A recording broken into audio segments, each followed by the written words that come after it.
Dear candidates and parents, MCC का fourth revise schedule आ चुका है। क्या है ये शेड्यूल, चलिए जल्दी से देख लेते हैं। तो ये 5 अगस्त यानी आज की नोटिस है। यहाँ पे बात लिखी गई है कि एनआरआई और पीडब्ल्यूबीडी कैंडिडेट्स और जो कुछ कोर्ट केसेस चल रहे हैं उसकी वजह से जो शेड्यूल है वो फिर से एक्सटेंड हुआ था।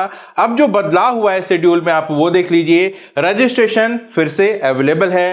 कब तक चलेगा? 3 बजे 6 अगस्त को दोपहर 3 बजे तक ये चलेगा।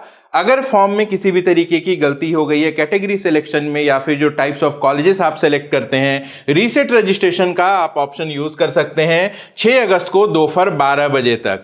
पेमेंट करने के लिए शाम को 6 बजे तक का समय दिया गया है। जो चॉइस फिलिंग चल रही है उसको एक्सटेंड कर दिया गया है 7 अगस्त को सुबह 8 बजे तक। ध्यान दीजिएगा, ये सुबह 8 बजे की बात हो रही है। चॉइस लॉकिंग जो है वो 6 अगस्त को 8 पीएम से शुरू होगी और 7 अगस्त को 8 पीएम पे खत्म हो जाएगी। तो फिलहाल जो चॉइस फिलिंग है उसकी जो लास्ट डेट है वो देख लीजिए 7 अगस्त को सुबह 8 बजे तक। लॉकिंग 6 को शाम से आप शुरू कर सकते हैं, लेकिन एमसीसी में लॉक करना मैंडेटरी नहीं होता है, ऑटो लॉक्स हो जाते हैं चॉइसेस। और इसके बाद जो सीट प्रोसेसिंग है वो 7 अगस्त और 8 अगस्त को है।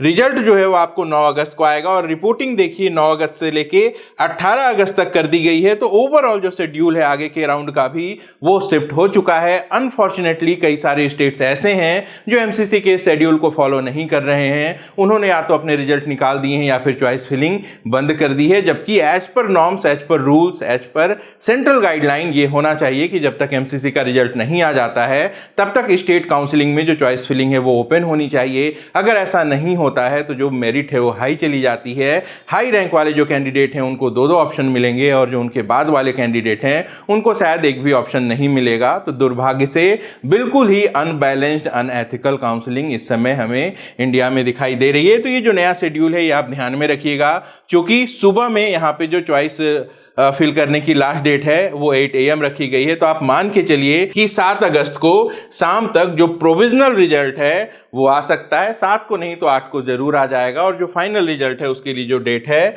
वो 9 अगस्त की है। सेम डे से रिपोर्टिंग भी है, तो कहीं ना कहीं 7-8 अगस्त में जो रिजल्ट वाला काम है वो पूरा हो जाएगा। पहले प्रोविजनल रिजल्ट आता है और उसके 24 घंटे बाद फाइनल रिजल्ट आता है। फाइनल रिजल्ट आने के बाद आप अपनी अलॉटमेंट लेटर डाउनलोड करते हैं और जो भी रिक्वायर्ड डॉक्यूमेंट्स हैं उसके साथ कॉलेज को रिपोर्ट करते हैं। तो ये रिवाइज शेड्यूल है, चौथी बार रिवाइज हुआ है एमसीसी राउंड 1 का शेड्यूल। आगे और कितना होता है ये देखने वाली बात होगी। आप सबको बहुत बहुत शुभकामनाएं। लाइक कर दीजिए इस वीडियो को, अपने दोस्तों के साथ शेयर करिए। अपना और अपनों का खूब ख्याल रखिएगा। मैं जल्द मिलता हूं। नमस्कार, जय हिंद।